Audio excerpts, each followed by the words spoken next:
Young drivers are overrepresented in crash and fatality data in Australia and other countries worldwide. For example, in New South Wales, young drivers account for 13% of licensed drivers, but around 30% of fatalities. Well, the DRIVE study is really the flagship novice driver study that we have at the George Institute. We recruited over 20,000 young drivers aged 17 to 24 years in New South Wales who are on their red P plates. And we looked at what were the risk factors for young driver crash and injury. What this particular paper looked at was the risk that was associated with young drivers living in rural and regional parts of New South Wales.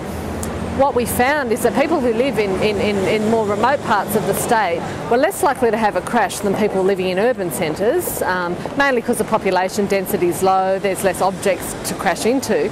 But what we did find was that they had an increased risk of serious crash, so single vehicle crash compared to multiple vehicle crashes.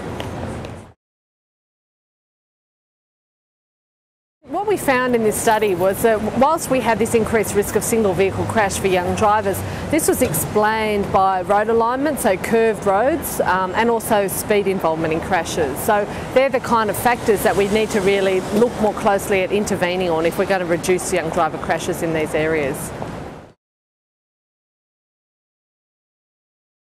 There's a few things that we can do to address single vehicle crashes in young drivers in rural settings. One of the things that we need to look at are programs which seek to change speeding behaviour in young drivers, and to do that we also need to focus on speeding behaviour in all drivers because that's a problem across the whole Australian community.